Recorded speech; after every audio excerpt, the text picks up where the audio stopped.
Hello friends, कैसे हैं आप सब। उम्मीद करता हूँ आप सब अच्छे होंगे और आपकी स्टडी बिल्कुल अच्छी चल रही होगी। तो फ्रेंड्स, इस वीडियो में डिस्कस करेंगे आरआरबी एएलपी और टेक्नीशियन के मोस्ट इम्पॉर्टेंट क्वेश्चंस के बारे में डिस्कस करेंगे, जो कि फीटर, टर्नर, वेल्डर और मशीनिस्ट के लिए रहने वाला है। और फ्रेंड, ये सेट नंबर 141 रहने वाला है। इसके पहले मैंने 140 सेट दे रखा है। अगर आप लोगों ने नहीं देखा तो जाकर देख सकते हैं, प्लेलिस्ट में इसका वीडियो आपको मिल जाएगा।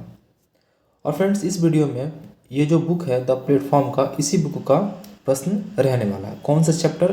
तो जो हीट ट्रीटमेंट जो चैप्टर है, इसका पार्ट 7 ये रहने वाला है। इसके पहले मैंने इस पर पार्ट 6 दे रखा है, यानी कि 6 पार्ट दे रखा है। ये 7वां पार्ट है किसका? तो हीट ट्रीटमेंट चैप्टर का। Okay friends. और फ्रेंड्स, अगर आपको पीडीएफ चाहिए इस वीडियो का या फिर किसी भी वीडियो का फ्री पीडीएफ चाहिए, तो आप हमारे टेलीग्राम को ज्वाइन कर सकते हैं। टेलीग्राम का लिंक आपको इसी वीडियो के नीचे डिस्क्रिप्शन में मिल जाएगा, वहाँ से जाकर ज्वाइन कर सकते हैं। और आप हमें इंस्टाग्राम पे भी फॉलो कर सकते हैं। Okay friends. तो फ्रेंड्स, अगर आपकी तैयारी पक्की होगी तो आपकी सिलेक्शन भी पक्की होगी। तो आइए अब स्टार्ट करते हैं और समझते हैं। तो फ्रेंड्स, इसके पिछले वीडियो में 150 तक प्रश्न हम लोगों ने कर रखा है। इस वीडियो में हम उससे जो आगे का जो प्रश्न है उन सभी को डिस्कस करेंगे और समझेंगे। Okay friends. तो अगला क्वेश्चन है क्वेश्चन नंबर 151। निम्न में से किस विधि में स्टील को फॉर्नेस में ही ठंडा होने के लिए छोड़ दिया जाता है? इसका राइट आंसर हो जाएगा ऑप्शन डी, यानी कि एनिलिंग। अब आइए फ्रेंड्स, एनिलिंग के बारे में समझते हैं। तो स्टील के कठोर पार्टों को मशीनिंग योग्य बनाने के लिए उसे नर्म करने की जो विधि होती है उसी को एनिलिंग कहा जाता है। अब आइए फ्रेंड्स, हार्डनिंग के बारे में भी समझ लेते हैं। तो नर्म स्टील को एक निश्चित तापमान पर गर्म तथा निश्चित तापमान पर ठंडा करके कठोर बनाने की जो प्रक्रिया होती है उसी को हार्डनिंग कहते हैं। ओके फ्रेंड्स, आई होप आपको समझ में आ गया होगा। अब आइए अगला जो प्रश्न है उसको डिस्कस करते हैं। अगला क्वेश्चन है question number 152। High speed steel का हार्डनिंग टेम्परेचर होता है? तो इसका राइट आंसर हो जाएगा ऑप्शन डी, यानी कि 1250 डिग्री सेंटीग्रेड होता है। अब आइए फ्रेंड्स, जो हाई स्पीड स्टील है इसके बारे में कुछ पॉइंट्स को समझ लेते हैं। तो इसका प्रयोग, यानी कि हाई स्पीड स्टील का प्रयोग कटिंग टूल बनाने के लिए किया जाता है, जैसे कि drill, tap, die, reamer, hexa, blade ETC बनाने में हाई स्पीड स्टील का प्रयोग किया जाता है। अगला क्वेश्चन है क्वेश्चन नंबर 153। टफ कोर तथा डक्टाइल स्कील होता है? तो इसका राइट आंसर हो जाएगा ऑप्शन सी, केस हार्डनिंग का। अब आइए फ्रेंड्स, केस हार्डनिंग के बारे में कुछ पॉइंट्स को समझ लेते हैं। तो कार्बन इस्पात के ऊपरी सतह को कठोर करने की जो प्रक्रिया होती है उसी को केस हार्डनिंग कहते हैं। अगला क्वेश्चन है क्वेश्चन नंबर 154। निम्न में से किस प्रक्रिया द्वारा स्केल फ्री सतह का निर्माण होता है? तो इसका राइट आंसर हो जाएगा ऑप्शन बी, यानी कि इंडक्शन हार्डनिंग। अब आइए इंडक्शन हार्डनिंग के बारे में कुछ पॉइंट्स को समझ लेते हैं। तो इस विधि का प्रयोग करके crank shaft, crank pin, axle gears आदि हार्ड किए जाते हैं।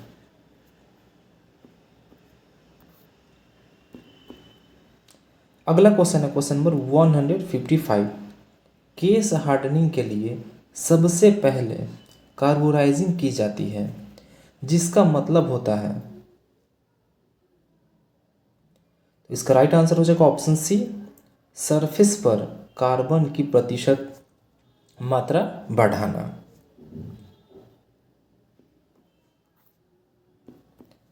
अगला क्वेश्चन है क्वेश्चन नंबर 156।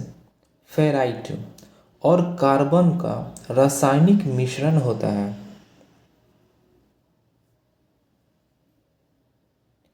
इसका राइट आंसर हो जाएगा ऑप्शन बी, सीमेंटाइट होता है।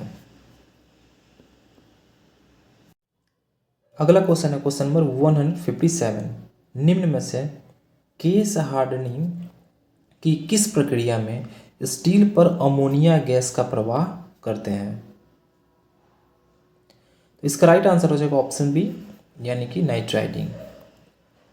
अब आइए इसके बारे में कुछ पॉइंट्स को समझते हैं। तो नाइट्राइडिंग विधि द्वारा इंजन की valve, seat, guide, gear gauge तथा बूस को हार्ड किया जाता है। अगला क्वेश्चन है क्वेश्चन नंबर 158। निम्नलिखित में किस प्रक्रिया की दो विधि होती है, साइनाइडिंग तथा नाइट्राइडिंग।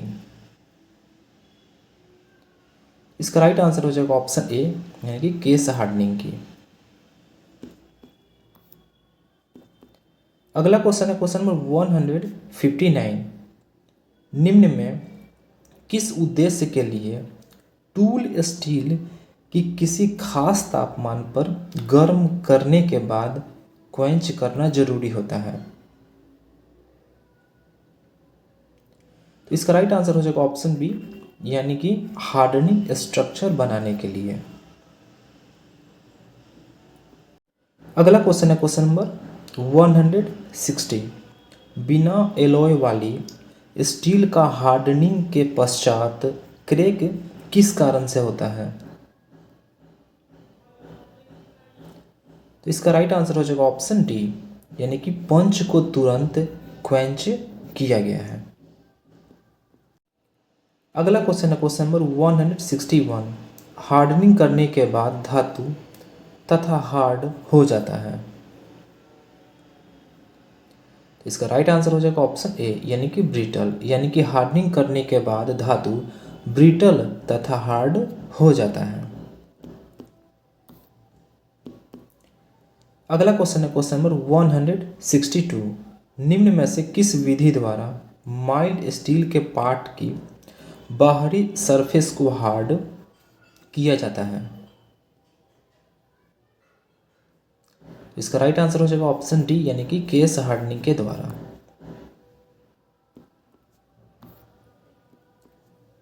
अगला क्वेश्चन है क्वेश्चन नंबर 163। ऊष्मा उपचार विधि एनीलिंग क्यों की जाती है। इसका राइट आंसर हो जाएगा ऑप्शन बी, यानी कि सॉफ्टनेस बढ़ाने के लिए। अगला क्वेश्चन है क्वेश्चन नंबर 164। फेराइट और सीमेंटाइट का मिश्रण होता है। तो इसका राइट आंसर हो जाएगा ऑप्शन डी, यानी कि पियरलाइट होता है। किसका मिश्रण, तो फेराइट और सीमेंटाइट का। अब ये फ्रेंड्स एक पॉइंट को डिस्कस कर लेते हैं, जैसे कि जो एफी यानी कि जो लोहा होता है, इसका मुख्य अयस्क के बारे में, क्योंकि यहाँ से प्रश्न पूछा जाता है। तो जो लोहा होता है इसका मुख्य अयस्क कौन कौन सा होता है, तो एक होता है हेमेटाइट होता है, दूसरा मैग्नेटाइट होता है, तीसरा लिमोनाइट होता है, चौथा सिडेराइट होता है। ये चारों आप अच्छे से याद कर लें।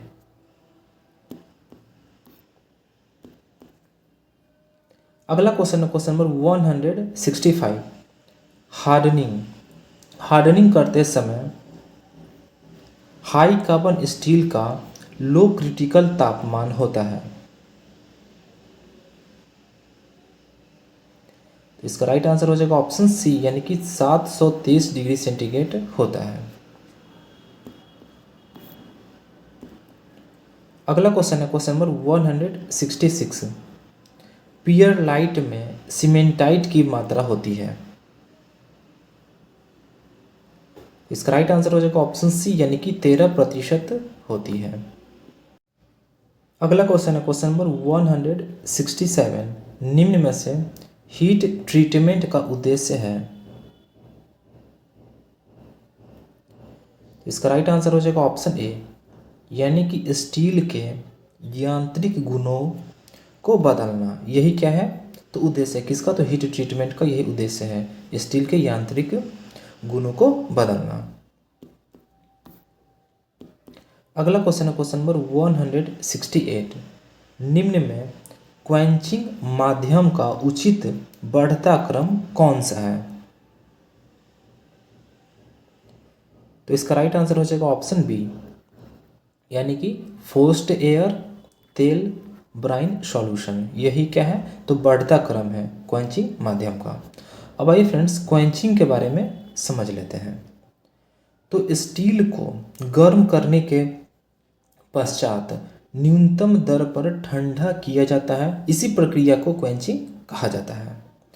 और इसके माध्यम कौन कौन से हैं क्वेंचिंग करने का, तो एक है पानी, तेल, हवा इत्यादि।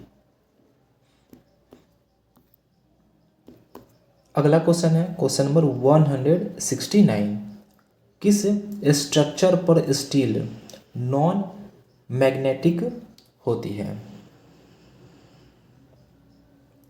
तो इसका राइट आंसर हो जाएगा ऑप्शन सी, यानी कि ऑस्टेनाइट। अगला क्वेश्चन है क्वेश्चन नंबर 170। निम्न में से किस स्ट्रक्चर में कंपन सहने की शक्ति होती है। तो इसका राइट आंसर हो जाएगा ऑप्शन सी, यानी कि ट्रू साइट। अब आइए इसके बारे में यानी कि ट्रू साइट के बारे में समझ लेते हैं। तो इस स्ट्रक्चर वाली स्टील पर मशीनिंग करना मुश्किल होता है। अगला क्वेश्चन है question number 171। High speed steel के टूल की हार्डनिंग करने के लिए निम्नलिखित में से कौन सा क्वेंचिंग माध्यम प्रयोग में लाया जाता है। तो इसका राइट आंसर हो जाएगा ऑप्शन सी, यानी कि तेल। अगला क्वेश्चन है क्वेश्चन नंबर 172। हार्ड की हुई स्टील के कंपोनेंट की टेम्परिंग करने का निम्नलिखित में से कौन सा उद्देश्य है। तो इसका राइट आंसर हो जाएगा ऑप्शन ए, यानी कि टफनेस बढ़ाना। अगला क्वेश्चन है क्वेश्चन नंबर 173। निम्न में से कौन सा स्ट्रक्चर टेम्पर्ड स्टील के रूप में पाया जाता है। तो इसका राइट आंसर हो जाएगा ऑप्शन सी, यानी कि सोरबाइट। इसका राइट आंसर हो जाएगा ऑप्शन सी, यानी कि सोरबाइट। अब आइए इसके बारे में समझ लेते हैं। तो फेराइट और सीमेंटाइट का मिश्रण होता है सोरबाइट।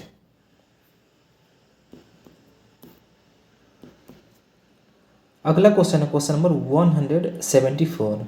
निम्न में किस प्रक्रिया द्वारा लो कार्बन स्टील की सरफेस पर कार्बन की मात्रा बढ़ाई जा सकती है। इसका राइट आंसर हो जाएगा ऑप्शन सी, यानी कि कार्बोराइजिंग। अगला क्वेश्चन है क्वेश्चन नंबर 175। किसी कंपोनेंट को टफ और डक्टाइल कोर और हार्ड बाहरी सरफेस के साथ बनाने को कहते हैं। इसका राइट आंसर हो जाएगा ऑप्शन डी, यानी कि केस हार्डनिंग कहते हैं। तो फ्रेंड्स आज के लिए इतना ही। वीडियो कैसा लगा, अगर आपको वीडियो अच्छा लगा हो तो वीडियो को लाइक करें, चैनल को सब्सक्राइब करें और बेल आइकन को दबाएं ताकि कोई भी नोटिफिकेशन हो उसका मैसेज आपके पास सबसे पहले पहुंचे। और फ्रेंड्स अगर आपको पीडीएफ चाहिए, फ्री पीडीएफ, तो आप हमारे टेलीग्राम को ज्वाइन कर सकते हैं। यहाँ पे आपको फ्री पीडीएफ मिल जाएगा और आप हमें इंस्टाग्राम पे फॉलो कर सकते हैं। और फ्रेंड्स मैंने एग्ज़ाम ओरिएंटेड वीडियोस बना रखा है जो कि खजाने वाले वीडियो के नाम से आपको मिल जाएगा। और यहाँ से फ्रेंड्स आपके 5 से 7 प्रश्न या फिर इससे ज़्यादा प्रश्न रहता है हर एक एग्ज़ाम में। इसीलिए इस खजाने वाले वीडियो को बिल्कुल भी मिस ना करें। एग्ज़ाम से पहले इस खजाने वाले वीडियो को देख कर ही जाए। Okay friends, thanks for watching.